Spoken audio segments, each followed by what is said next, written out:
So last time we proved that the number of domino tilings of the Aztec diamond is 2 to the n plus 1 by 2. I mean, the domino of the Aztec diamond of size n is 2 to the n plus 1 by 2. And we used this connection with alternating sign matrices. Remember, we showed that every domino tiling is in bijection with a pair of alternating sign matrices of size n and n plus 1 satisfying some compatibility condition, and I modulo some things that I left for you to check. We have proved this. We have given one proof of this. I want to mention another proof using yet another connection with alternating sign matrices, and that is through some things called monotone triangles. So let me define them first.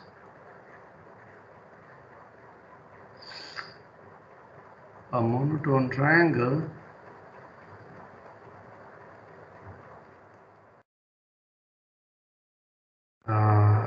and it's for later use. I'll also say that it's also called by the name Gauge triangle. The reason for that term will come later, but it's good to know this terminology.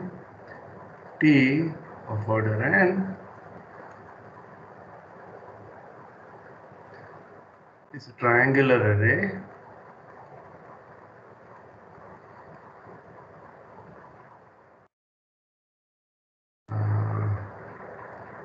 say Tij, where 1 is less than equal to j is less than equal to n. So I runs from 1 to n and j runs from 1 to n. So there are I elements in the ith row such that Tij is less than or equal to Ti minus 1j is less than or equal to Tij plus 1, and Tij is strictly less than Tij plus 1. So if you see the inequalities, you get for free that Tij is less than or equal to Tij plus 1, but we want Tij to be strictly less than Tij. So let me remark that without this condition,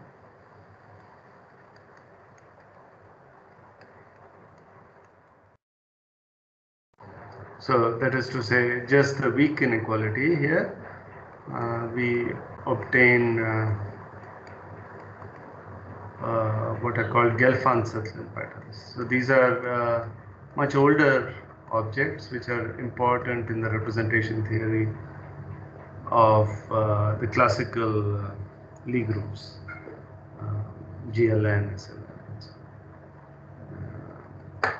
what are called Gelfand-Sutherland patterns. So of course monotone triangles are also Gelfand-Sutherland patterns, but not all, but not vice versa.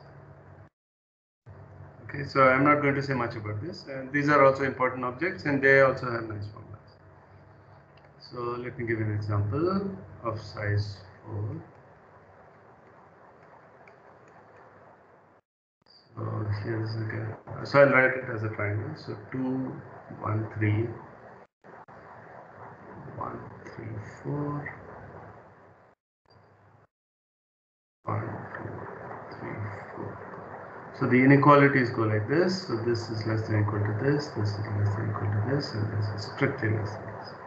Okay, they have this pattern. So in other words, they are weakly increasing along these diagonals, going from southwest to northeast and from northwest to southeast. They are weakly increasing, and in each row they are strictly increasing. Okay. So why are they important or interesting? is because of the following proposition. So monotone triangles of order n with bottom row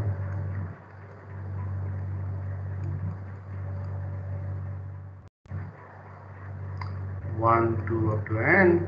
So like this example, are in bijection, again say natural bijection with ASMs, alternating sign matrices.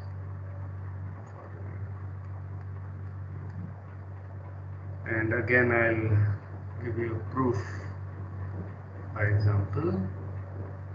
So let me explain the idea first and then I'll okay, so sum the columns of an ASM from rows 1 through I,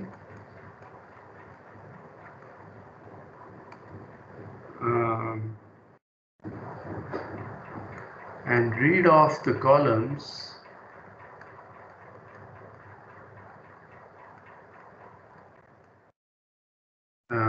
whose column labels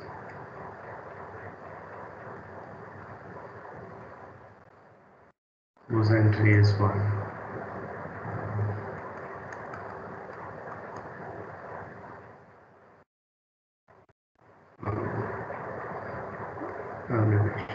Entries are. So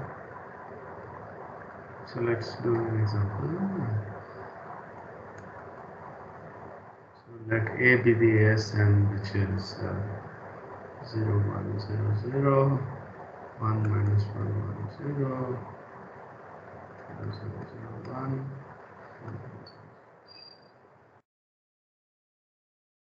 Okay, so now when you, so in the first row there's nothing to add, so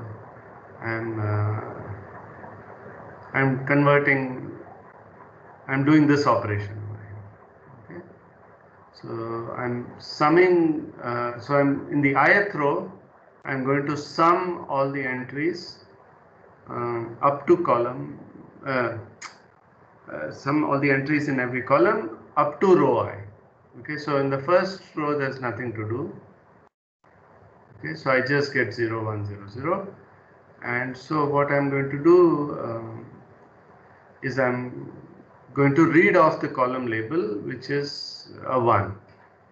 So in this case, you get 2. Now in the next row, when I sum, so the first column will be a 1. The second column will now become a 0. The third column will be a 1. And the fourth column is a 0. So then I get 1, 3. Because these two are the positions. Now when I do it in the up to the third row, this is all zeros here, so I don't have any change there except for the last column. So I get 1, 3, 4. And now when I sum all the way, I'll get 1, 1, 1. This is just a consequence of the definition of this. So the last row will always be all 1. And this is the above example. 2, 1, 3, 1, 3, 4. Okay. So above operation.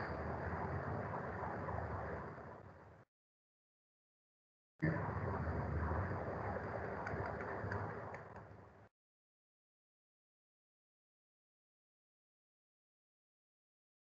So it's easy to check that when you perform this operation, you will only get zeros and ones because rows and columns alternate in sign. So as you sum rows, sum columns up to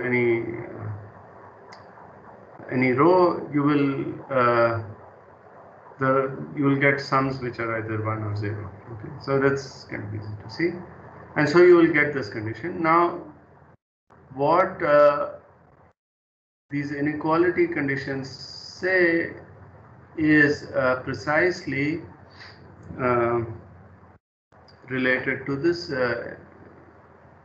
ASM condition. So if you look at this example, you have a 1 here and now you have a 0 below it. That means there was a -1 at that entry. The first time the 1 becomes a 0. And that necessarily means you will have ones to its left and right. So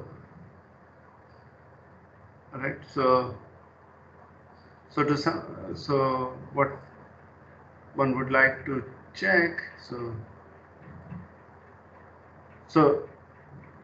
what I've argued for you is that essentially that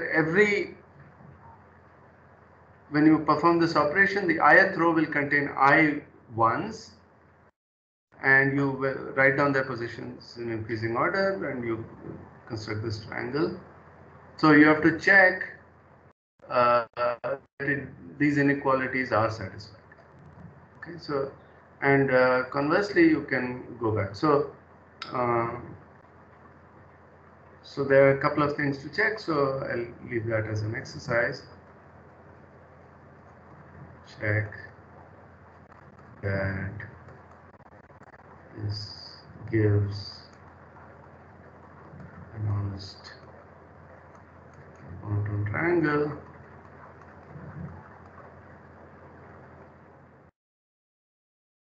and that this operation can be inverted.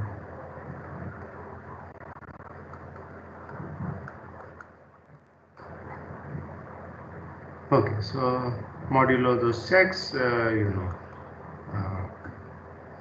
we get the proof. So I think this is easy to check. So let's say A equals alter assignment. This is of size 3.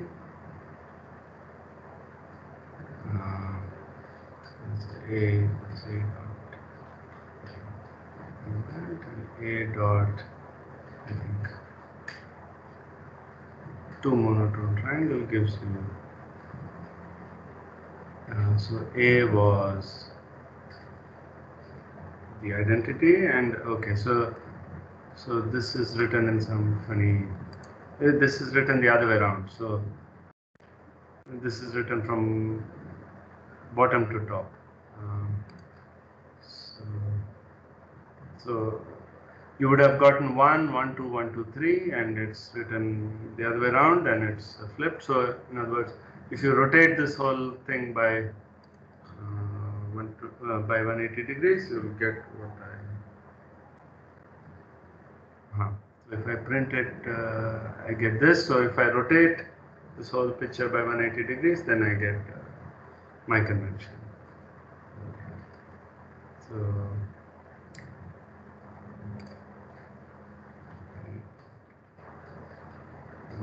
triangle for A.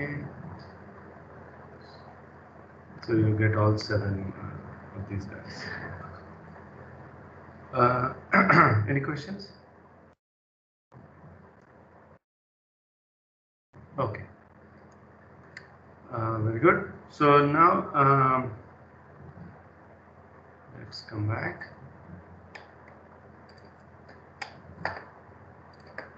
So let MT of n be the set of monotone triangles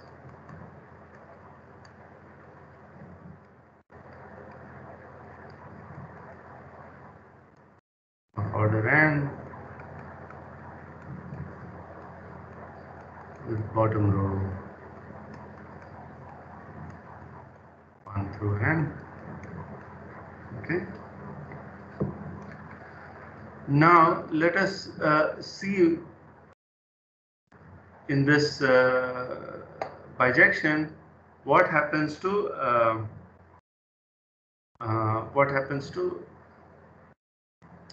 minus ones.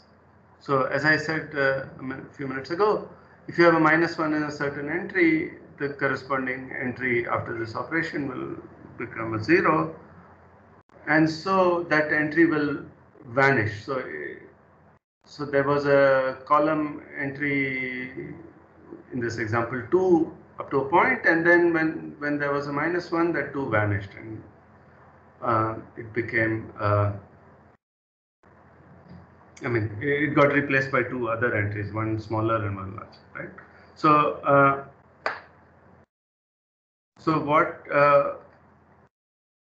what we know from our previous proof is that from our previous results,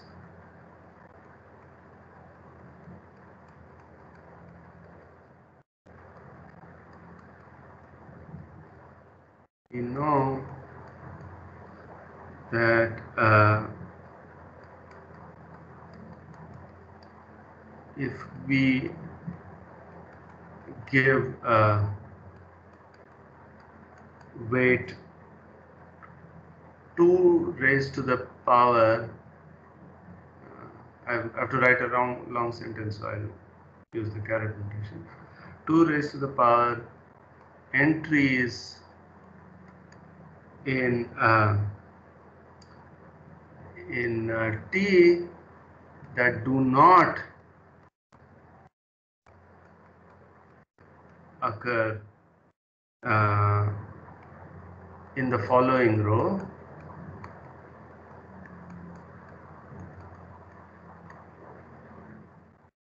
Okay, so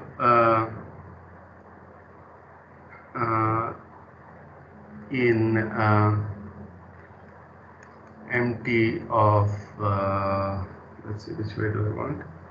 Let me write this, and I might have to correct it. Then we obtain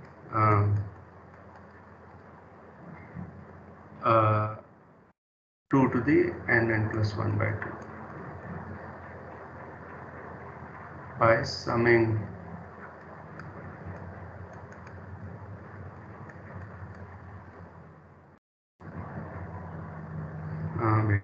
I should say for by summing over all such t's, right? This is the 2 enumeration.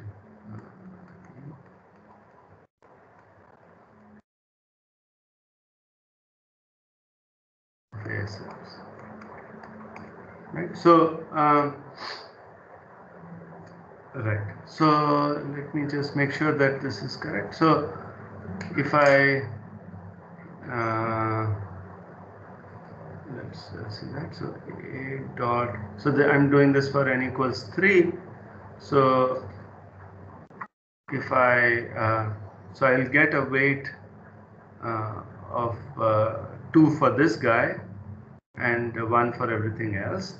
So so I'll get 8, which is 2 to the 3,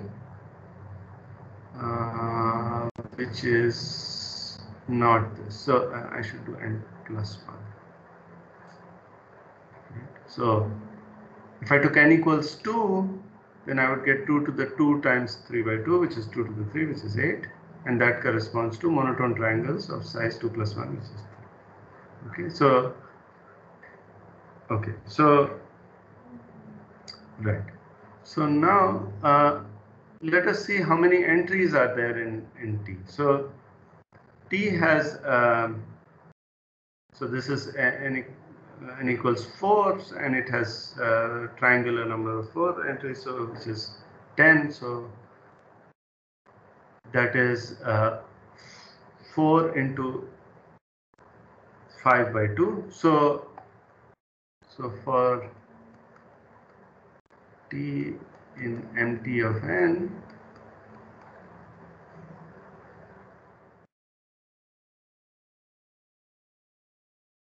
note that has n into n plus 1 by 2 entries, right?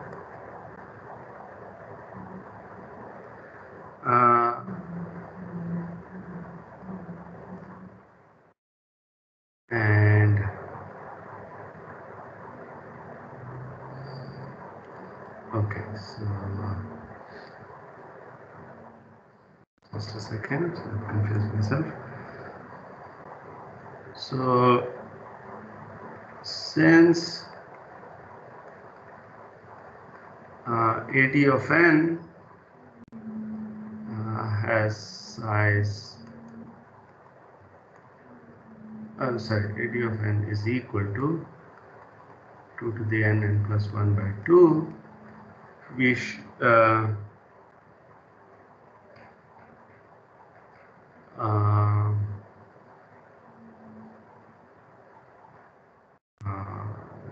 domino tilings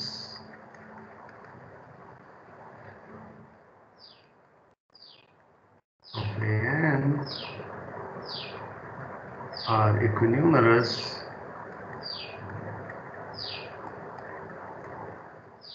with mt of n plus 1. Okay, so right. So now, okay, so now I want to explain the idea here. So to each entry in a monotone triangle like this, we have we potentially have weights 2 associated to all these guys in the first n minus 1 rows, if the monotone triangle is of order n, right? Because we are looking at 2 power entries that do not occur in the following row. So, I mean, we are certainly not going to consider the last row. So we have, for a triangle in MT of n plus 1, we have n into n minus 1 by 2 entries, right? That where they are potentially weight 2 can occur, right? So what is the upshot of all this? Okay, so let me write that again. So since we are only looking at entries which do not occur in the following row,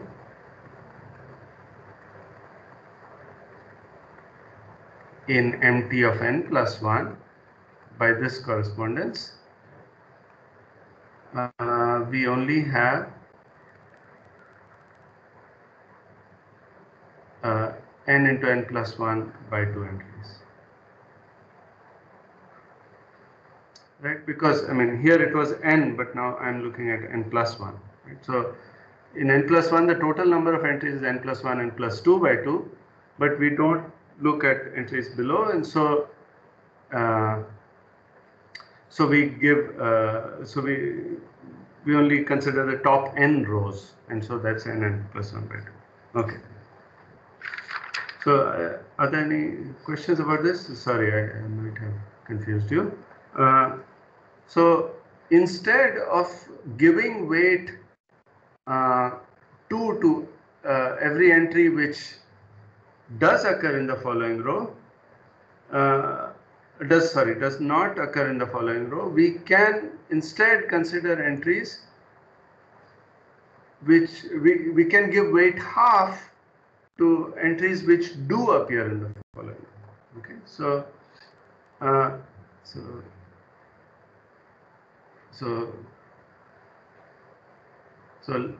so that's the point of the following definition. So let W of t be half raised to the power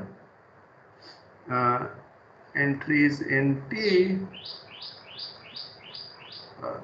number of entries in T which do appear in the following row.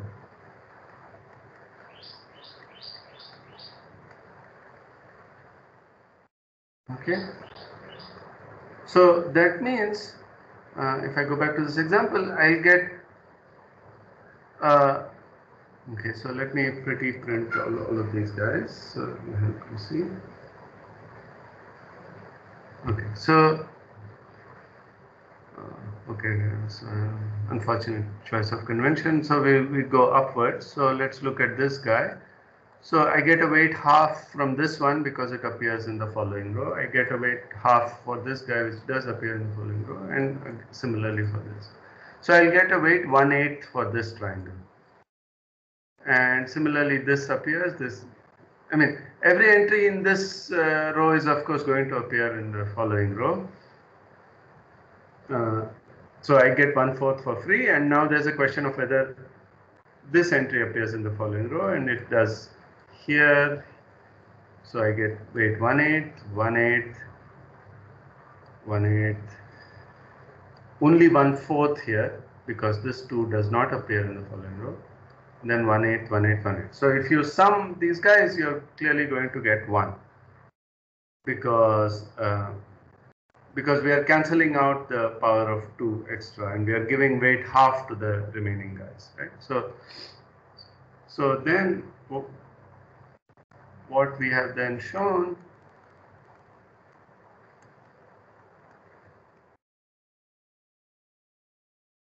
is, I'll write it as a corollary, sum over t in mt of n plus 1 or n, it doesn't really matter, w of t is 1. Is that clear? Okay, so it turns out, so what one can try to do is to show this from first principles, right? So here is the set of monotone triangles with the bottom row 1 to n, and you assign this weight wt, and you try to show this. We have shown this in one way, but one can try and show this, and it turns out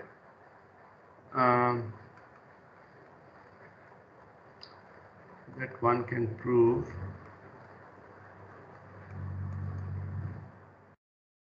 something much more general.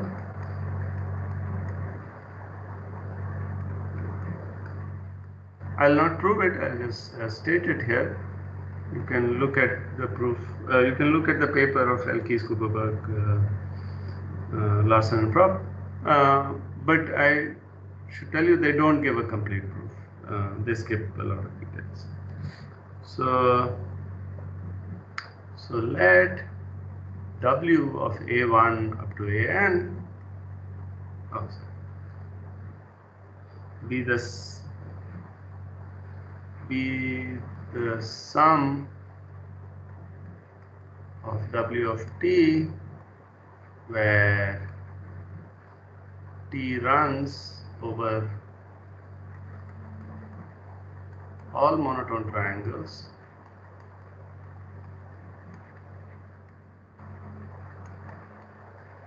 with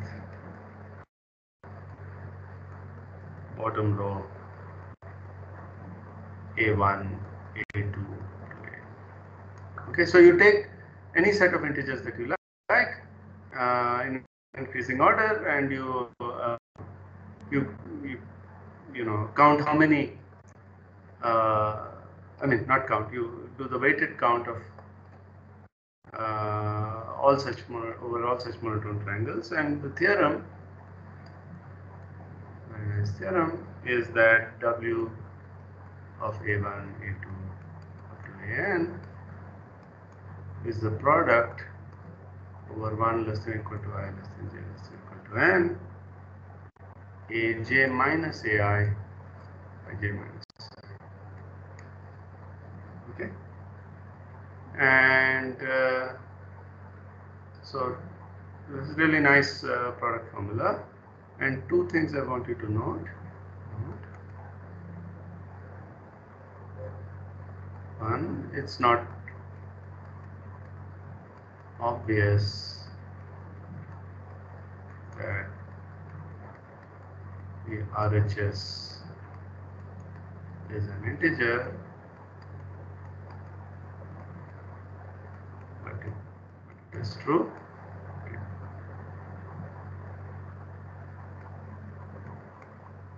So, and the other thing is that if AI equals AJ for any I not equal to J, then both LHS and RHS are 0, as they should be. Right? So, if you took any two of the entries to be equal, then there are no such monotone triangles, because by definition the rows are increasing, and the right hand side gives it to you. Right? It tells you that this is 0. I mean, this need not have been the case. It turns out to be. Okay, so since someone had asked about random domino tilings, let me make a so let me say some things about uniformly random.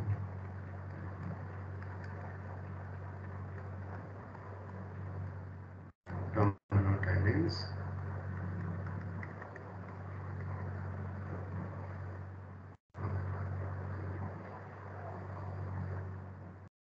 So I of course mean of the Aztec diamond.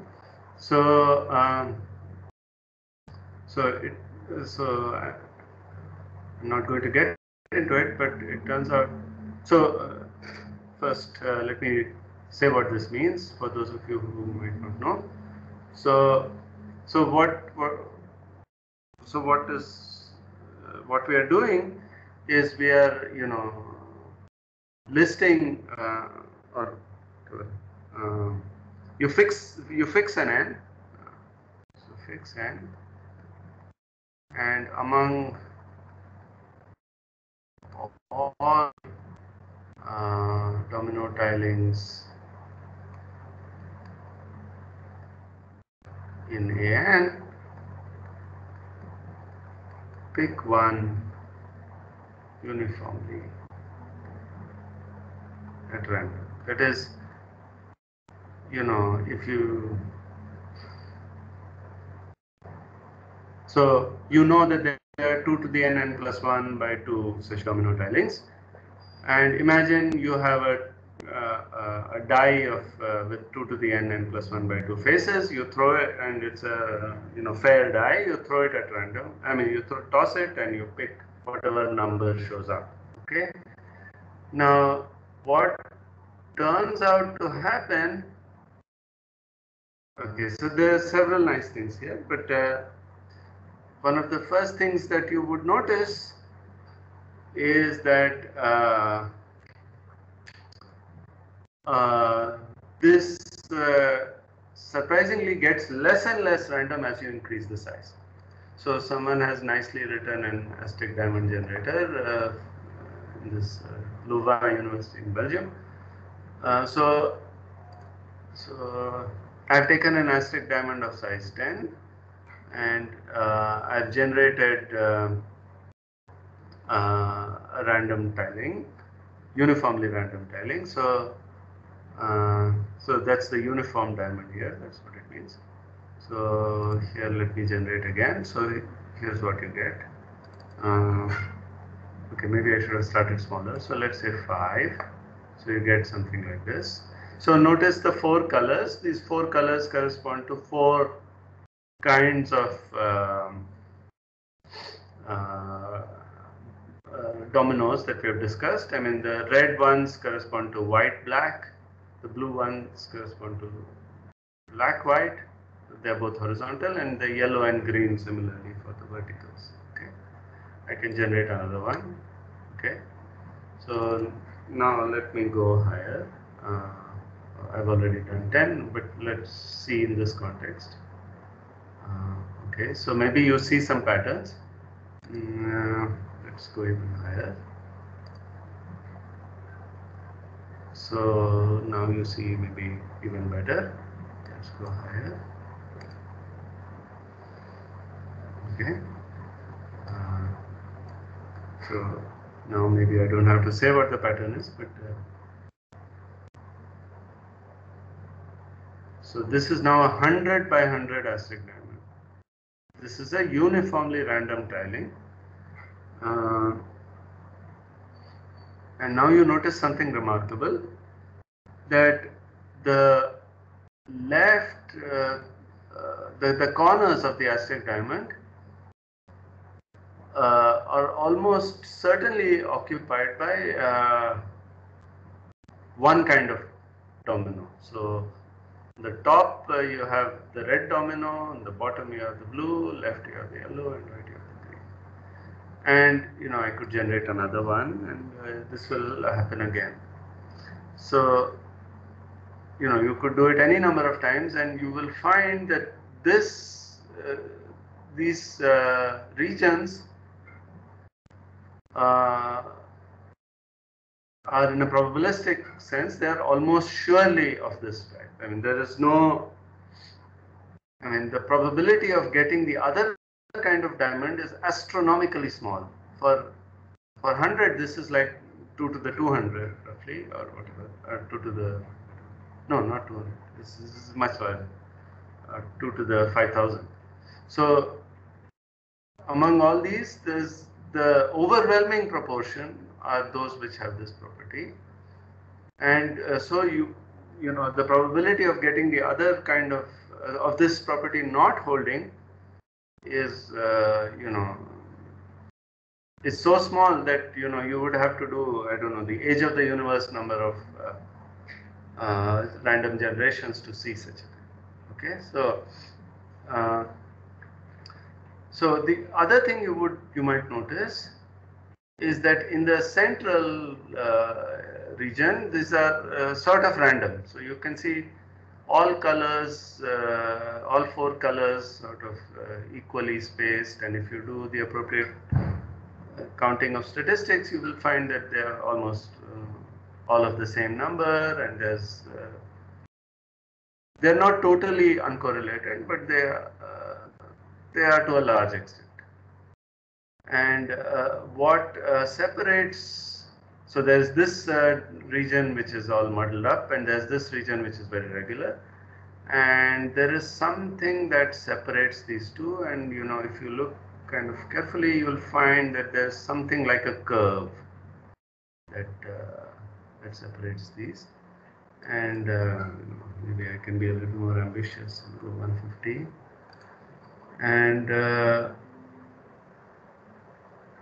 you will find that this curve gets more and more regular as you increase the size. And so you can see it over here again for 150 size, and it turns out that one can prove that this curve is an exact circle in the limit. And so maybe I should explain some terminology. So this was again proved in the 90s, and this is called the Arctic Circle theorem. What I said, vaguely. It says that there are going to be 3 regions. So the analogy is with geophysics of the Earth. So you have the temperate zone and the what is that, the Arctic zone and the temperate zone. So it's like that. So these regions are like very regular because it's icy over there, and ice has a very regular crystal structure, so it's very regular. And here it's like the temperate zone, so it's much more disordered, and there's the Arctic Circle that separates these two. So that's the analogy that the authors came up with. I'm suddenly blanking on the names of the people who proved this. I think Prop and Kenyon were one of them, were 2 of them. Anyway, so it turns out that for for many such tiling results, such theorems hold. So even if you change the region, you would have a frozen region, and you would have a disordered region, and you would have a curve, an Arctic curve separating the two. Okay, and the statistics in these regions are well understood, and that's a lot of modern work has gone into it. Another thing I should say is that you might, those of you who are computationally minded, might ask me, how do I know that I have a uniform sample? So this is an issue of sampling, right? So I have this massive number 2 to the whatever 5,000, whatever the number is, 150, 2 to the 150 square by 2 roughly. Number of tilings. I claim that I have picked one uniformly at random. What's the proof of that? Maybe there was an error, maybe this is not really uniformly random. But it turns out there's an algorithm called domino shuffling, which allows you to get an exactly random sample for any size. And the idea is to build it from smaller to larger. So maybe I can quickly explain. So this is called domino shuffling, and you can read up more about it. So it's an extremely efficient algorithm.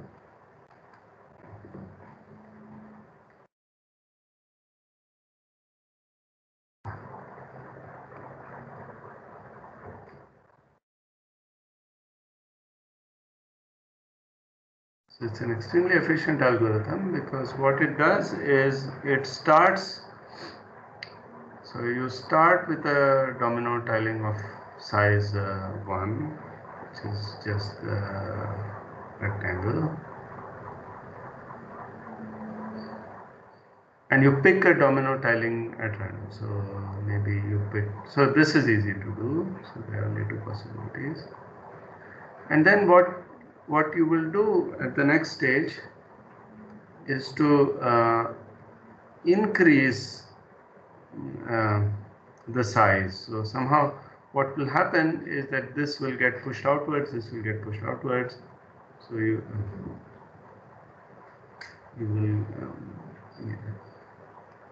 will get, this will go here, this will go here, and then you will get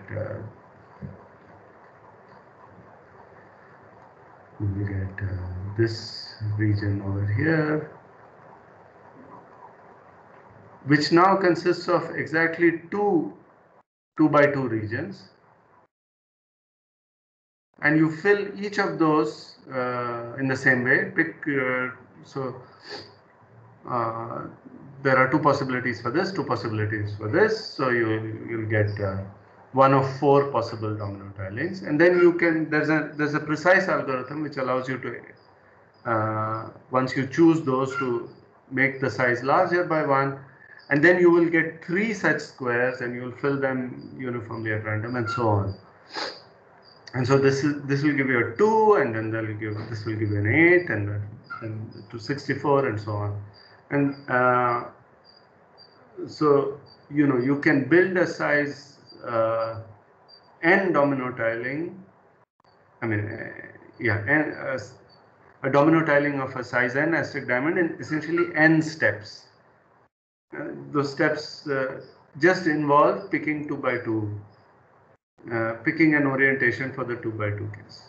Okay, if you had picked the other one, you would have gotten the rotated version of this, and so you will, and each of them will be uniformly likely, and so on. And this algorithm is very precise. Okay, so this domino shuffling algorithm allows you to sample exactly. So that's what these guys have done. And maybe let me just end with, I think we also have the rectangle. Okay, so let's take, remember I talked about Castelline's theorem and the product formula of Castelline and Temperley-Fisher for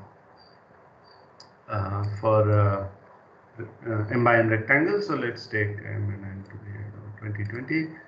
And now if you generate random tiling, then you see that there is no such structure. So you could go higher. Let's see, 40. No. Let's try 100. Hopefully that's not too bad.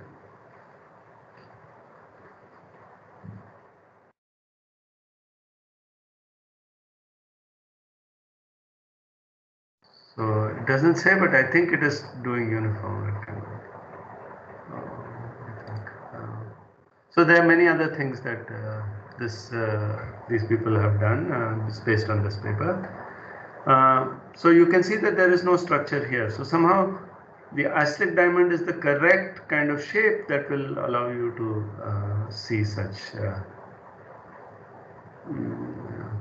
see the kind of octic circle, octic curve theorems that I mentioned.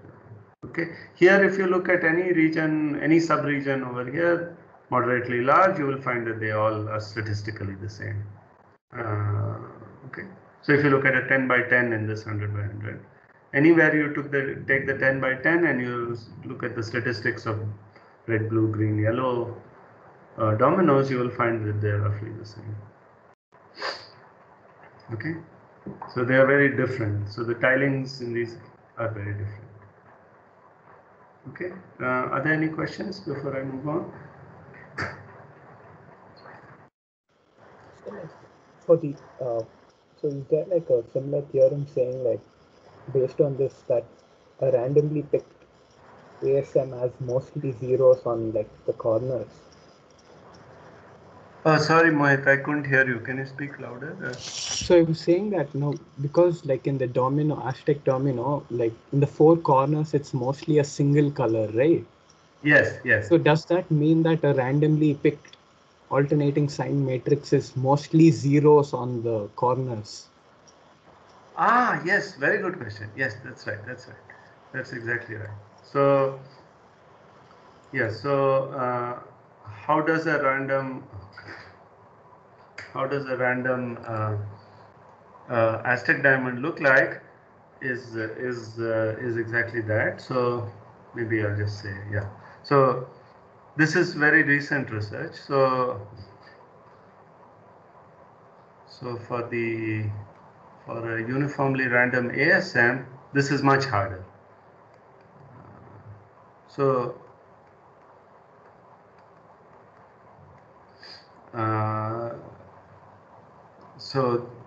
I should have said that these are called limit shape results. So these are results of the form that the larger the size gets, things get more and more regular, and there is a limit shape for there's a limiting object with a certain shape. So in this case, this is the Arctic Circle. In fact, the height functions have a shape, so they have a certain height profile. So the limiting object as you take and going to infinity will have a certain shape. So these are called limit shape results. So for a uniformly random ASM, the limit shape results are harder.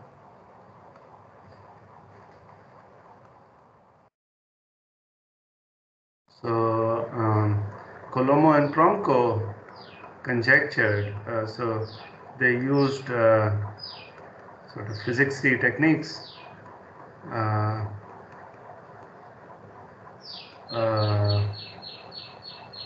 conjectured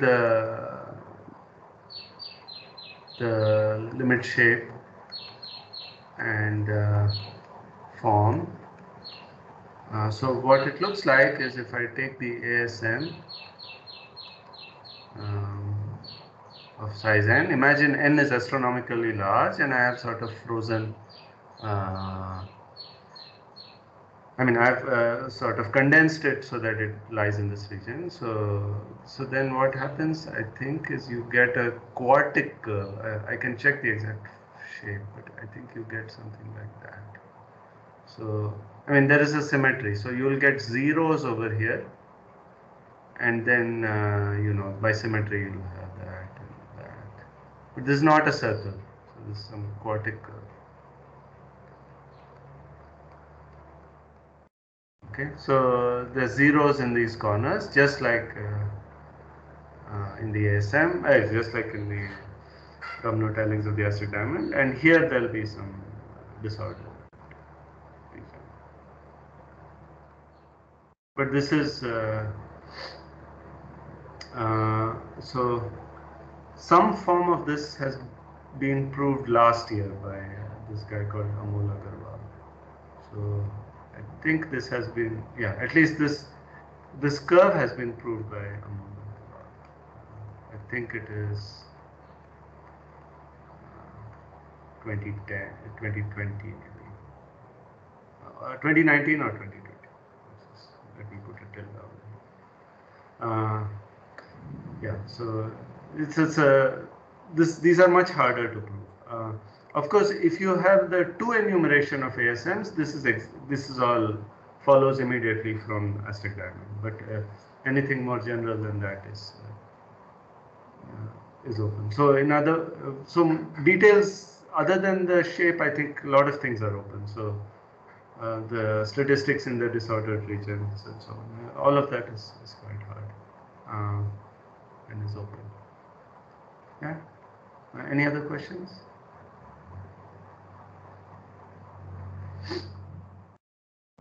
Okay. Right. So this is all very current research. It's people are thinking about such things. Right. So now I'm going to move out of domino tilings. So are there any questions in this general area?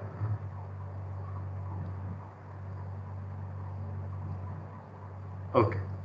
So so now I want to move on to lozenge tilings.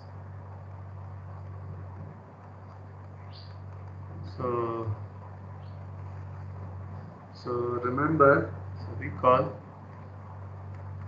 I mean, is it the last one based on connections to the 6 vertex model? Is it? What is the last one? I mean, the ASM's limit steps. No,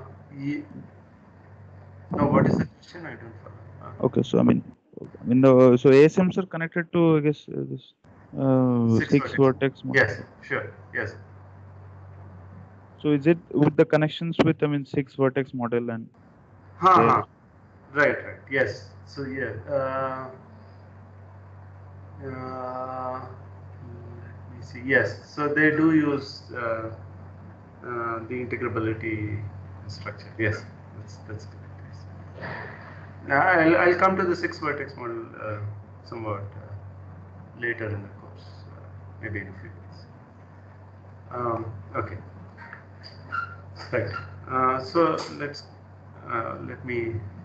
come back to lozenge tiling. So recall that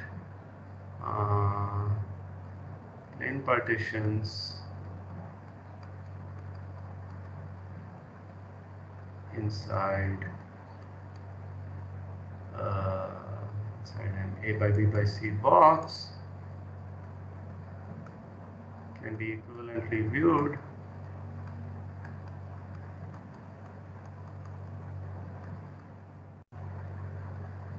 as lozenge tilings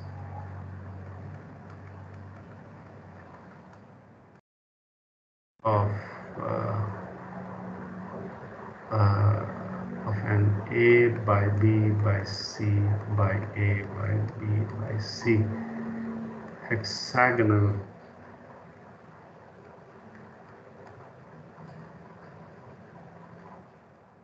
region of a triangular grid. So let me remind you. So I'm not very good at drawing these things, as you know. So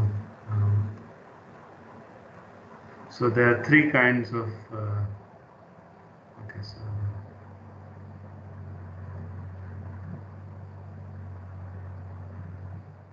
Let me draw a regular accident, or as regular as I can make it.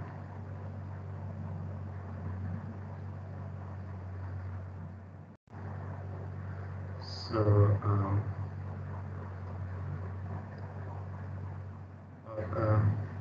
yeah, maybe I should really use. Okay, let me do this again.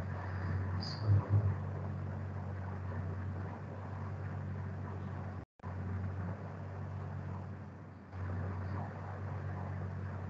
yeah, okay, that's right.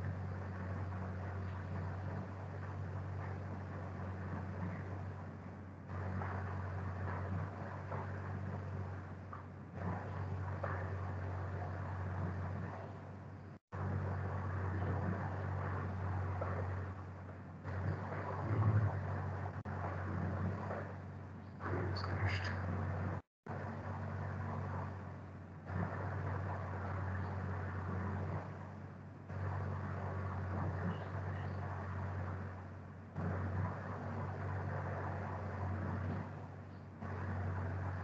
When it works, it really looks nice. Okay. So, right. Okay. So there are three kinds of lozenges, as I reminded you. So this one. Okay. So now it's going to be interesting. That corresponds to this region. Then I'll have something like that. Okay. So now it's going to be much harder.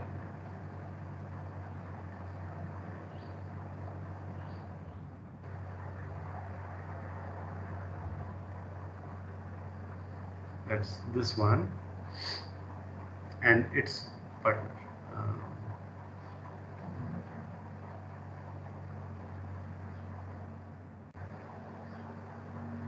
Okay, this is supposed to be in the middle. So you get the idea. So each one of those is two adjacent triangles. So maybe I should move this here. So this is.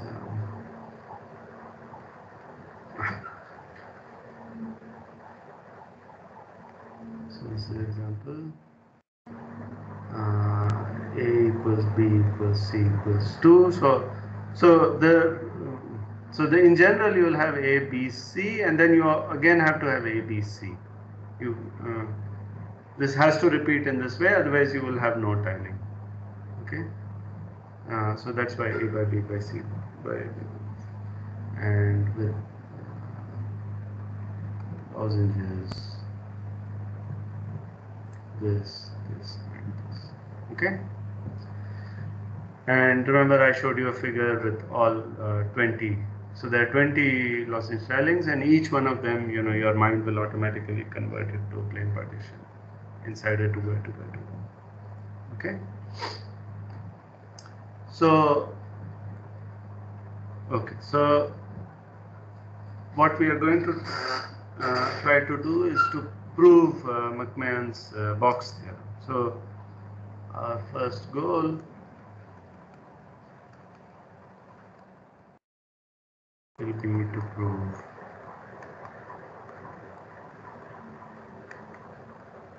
McMahon's box theorem.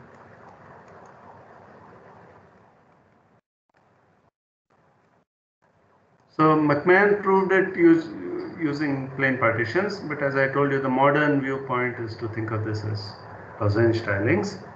But how do you count lozenge tiling? Okay, so one approach we have already discussed. I mean, this is a planar graph, so you can, you can. Well, this is a region. I mean, you look at the dual graph of this. This will be a hexagonal grid graph. So, for example, one can try. So if you look at the dual graph, you will form hexagons which are connected in some natural way. but it turns out that that is not so helpful. So, you know, you have this hexagonal grid graph and you want to compute perfect matchings of that. So, an approach, as I just said, is to use Castellan's theorem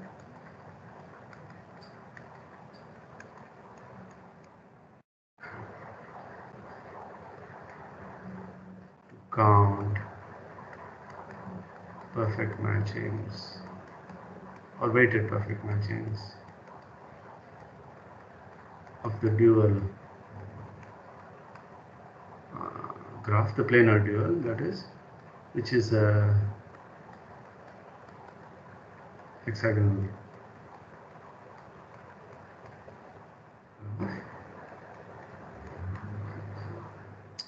Right, so it has hexagons which are interlaced, obviously.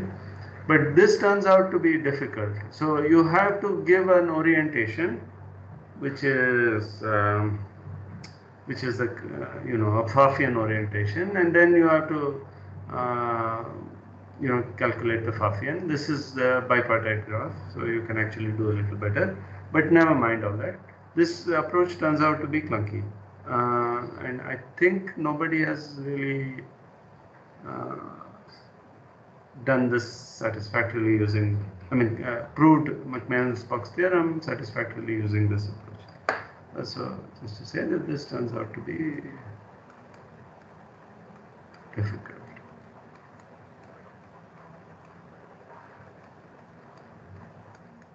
So the other approach is what we are going to use, and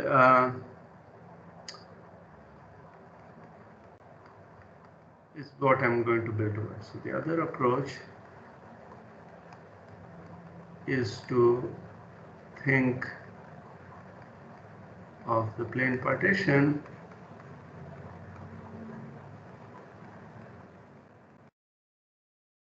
as a family of lattice paths. So I'll explain this in a second. So this is what we are going to do, okay? So let P be a plane partition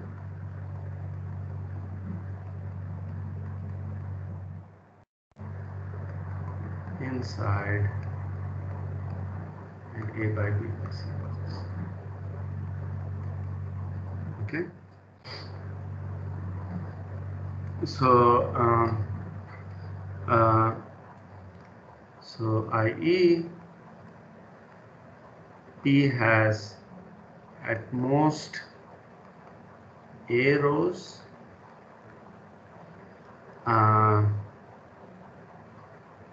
at most B columns,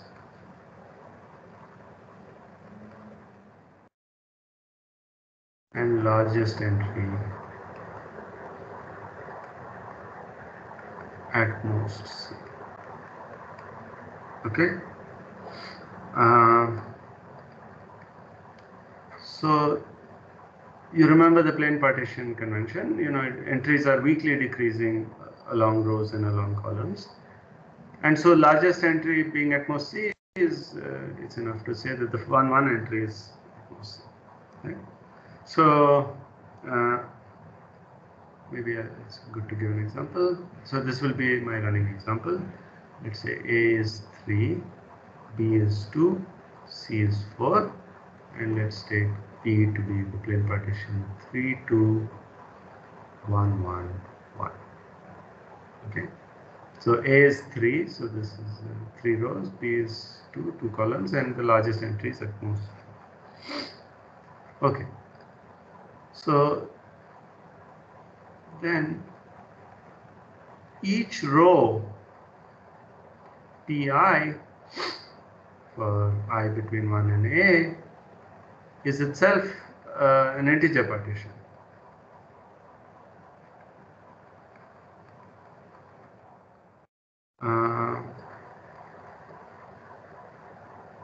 And is represented or can be represented as follows. So you remember that we counted partitions inside an partitions now, not plain partitions, partitions inside an m by n box by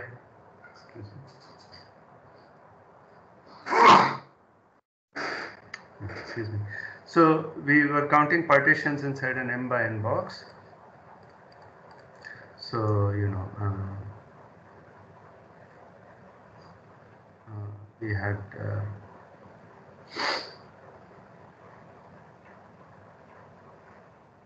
so each partition that you sort of wrote over here could be constructed as a path from here to here, like so. And each partition, so this is lambda. So each partition corresponded uniquely with such a path going up and right. So that's the idea. So we are going to represent each row, which is a partition, as a path, going from somewhere to somewhere and following certain conditions. So this is what I mean by represented as follows. So Pi, so number one. Okay, I can erase this. I don't like this anymore. So it starts. It meaning Pi starts at 1 minus I comma I minus 1. So this is in Z2 and ends at C plus 1 minus I, B plus I minus 1 using, no pun intended, up and right steps, upright steps. So that is, there are C right steps and B up steps, right? So the difference between the first coordinate is C and the difference between the second coordinate is B. Okay, that's part one. So now how do I interpret this as a step? So let's see, so the jth entry of Pi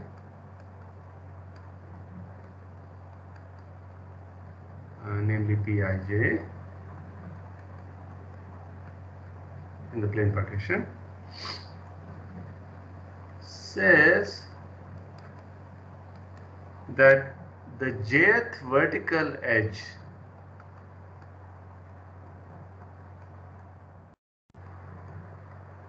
from the right, from the top right, that is. So I'm reading it backwards, if you like, is at the row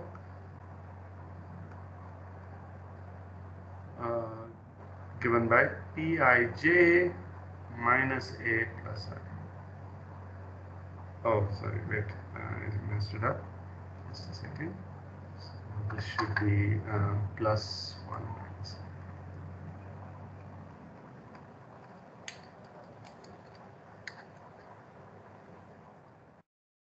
Plus 1 minus I. Okay, so let's do this with an example and hopefully that will clear things up.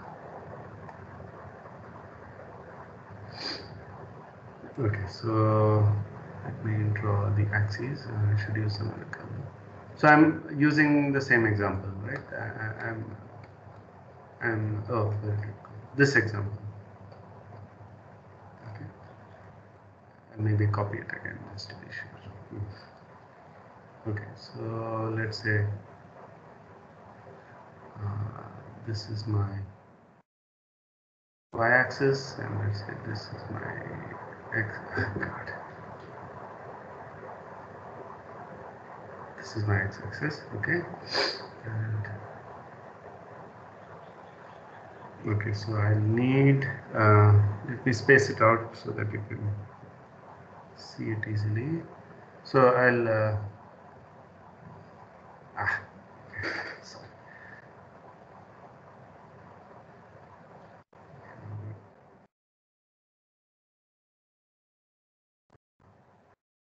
Maybe I'll just copy it. So this is x equal to 1.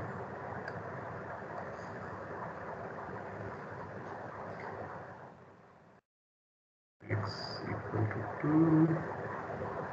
I need to go up to 4. X equal to 3.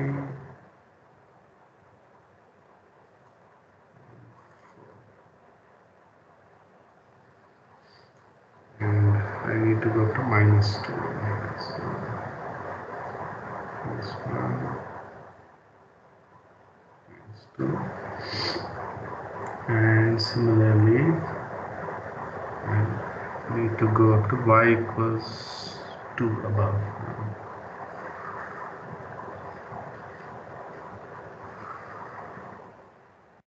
Okay, good.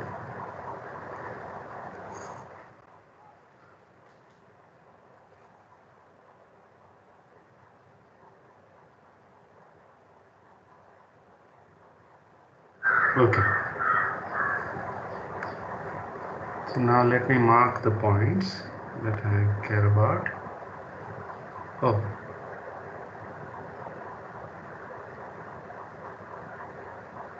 Oh no, I need to go up to 4. Jeez. Okay, so.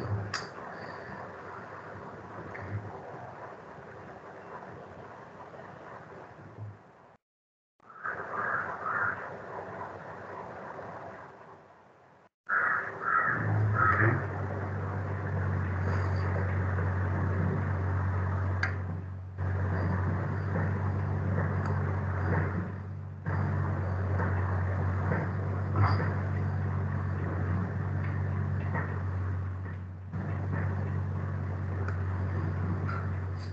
Okay, so come back to my color. So let me maybe mark starting points with similar color. So these are my starting points. So this is 1, 0, 0. Oh.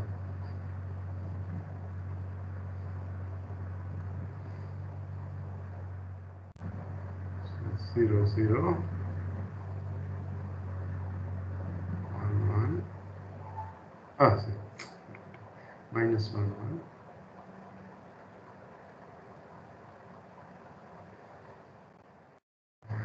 -2. Okay, these are my starting points, and my ending points. So this is 4, 2, 3, 3.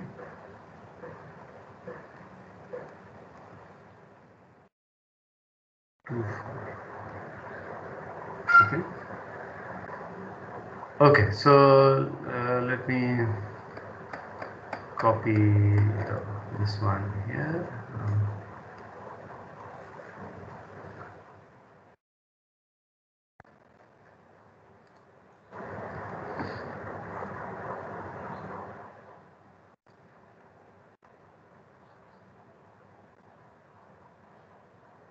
Okay,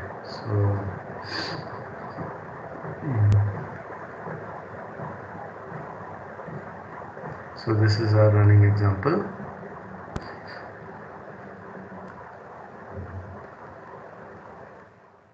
Okay, so let's sort of see. So the ith step, so let's look at I equals 1.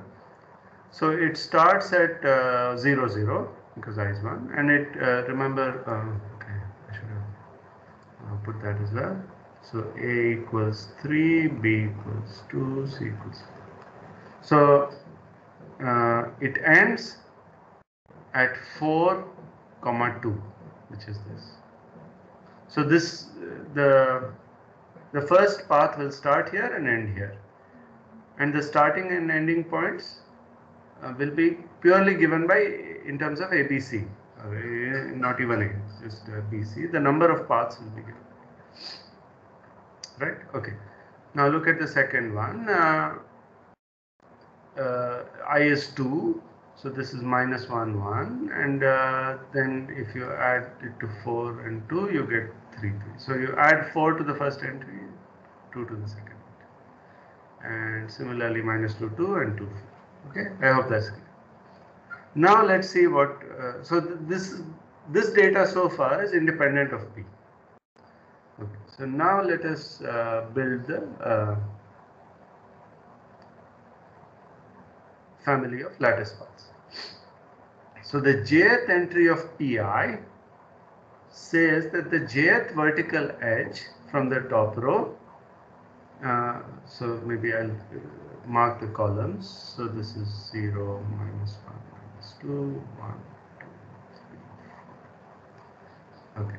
So the jth vertical edge, so I'll use another color, from the top right is at row Pij plus 1 minus 0.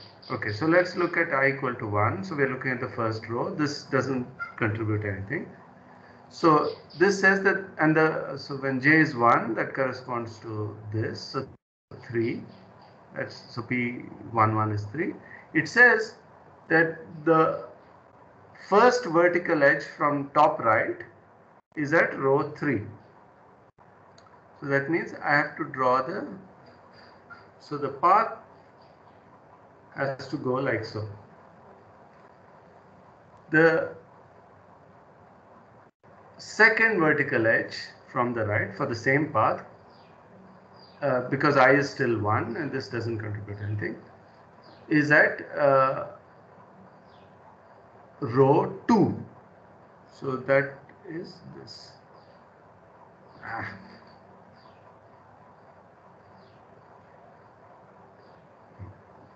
Okay. And now this determines the path completely. I can only take horizontal and vertical steps, and I've told you I've told you exactly where the vertical paths are. So then I don't have a choice. So then the rest are horizontal, and if I can ever draw this properly, this is this path. Okay, so 3, 2 corresponds to this path. And you can see how it is 3, 2. It's this 3 and this 2. Okay. And now let's see the next one. So it's 1, 1. So now I is 2. Let's look at j equals 1. So I is 2 means you have to subtract 1 from Pij. So it says that the first vertical edge from top is at height 1 minus 1, which is 0. So I get a vertical edge over here, which is 0. And the second entry is also 1. So you get for the second vertical edge, I also get this. Okay, so both are here. And now you can fill in the rest. Okay, so you get it. So it's like that. And here the 1, 1 is these two cells. The partition 1, 1. That's all. And the last partition, there is no entry here, so you have to interpret it as a 0. And the last one says that this is the first vertical edge from the top is 1 minus 2. So it's at height minus 1. So that's that. And the second vertical edge is at row 0 plus minus 2, so that's minus 2, so it's over here.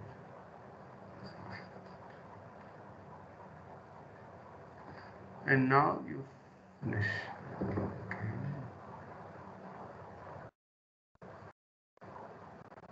Okay.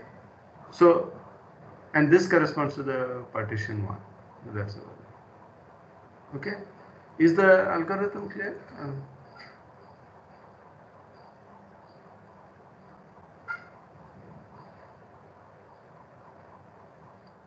Okay. So the claim.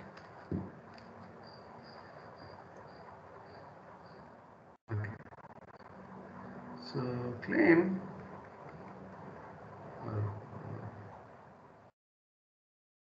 I will illustrate with just this example, tweaking this example, but one should check. So check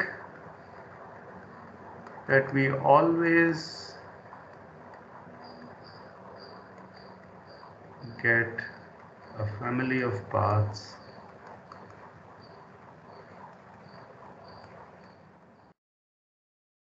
which do not intersect.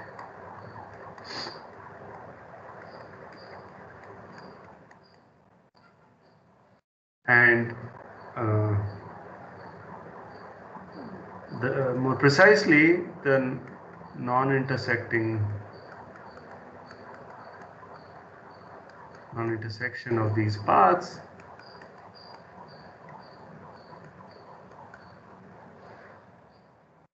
exactly corresponds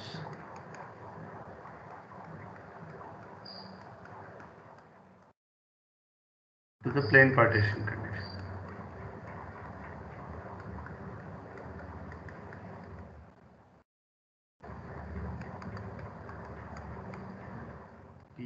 Pij is greater than or equal to Pi plus 1. Right? I mean, the row conditions are checked already because these are partitions. So the row weakly decreasing is already there. Now the question is about column weakly decreasing. And so let me illustrate this in this example itself. And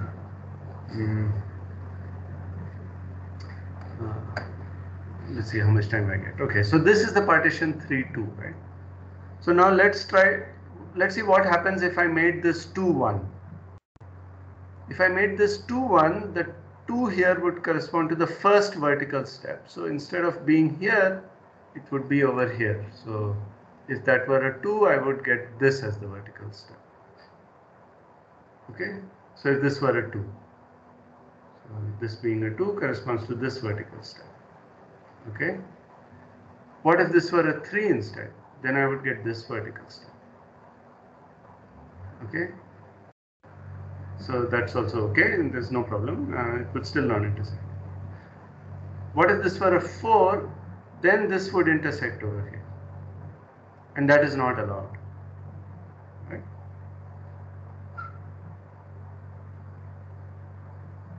So this being a 3 and this being this this makes sense. Now if this were instead a 2, then this would go up here,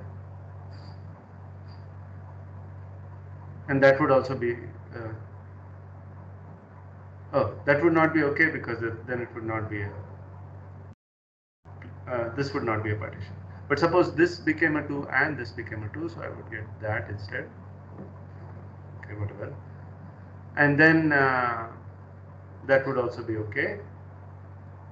But if this became a 3 and this became a 3, this part was okay, remember, but then this would intersect. That's not okay. Similarly, this is a 1, 1, this is a 1. Now if this one became a 2, this one became a 2, I would get this, and that would intersect over here. And that's also okay. So if you check carefully, you will find that this arrangement of lattice paths drawn this prescription exactly ensures that these paths do not intersect. Okay. I mean, of course, one has to check carefully, but this is something that one can do. Okay. Now, okay, so I shouldn't start a new topic, but let me just say some more things about how this would potentially help us enumerate. So, since each partition Pi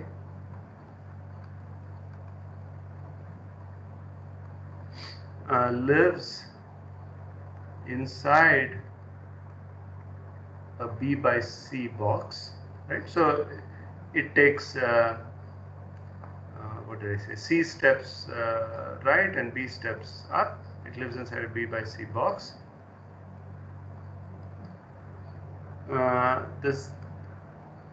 The generating function of such partitions is something we have already calculated before and gave it as a previous homework, is some lambda inside C power B q to the size lambda. This is the Gaussian binomial coefficient B plus C choose B q. Right? Now, if all rows were independent partitions,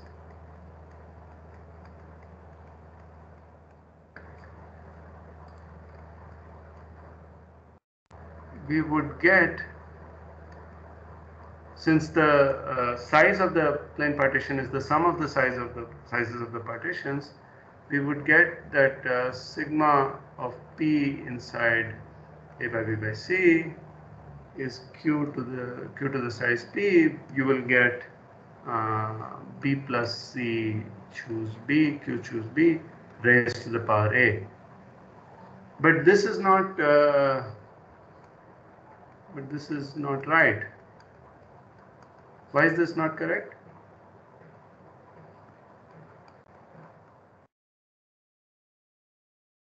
Anybody?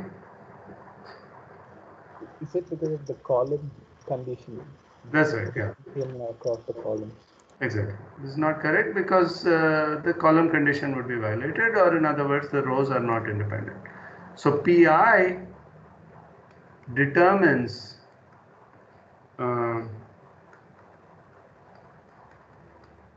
Pi plus 1. I mean, so once you are given Pi, you don't have freedom to take all possible P's inside this B by C box. Right?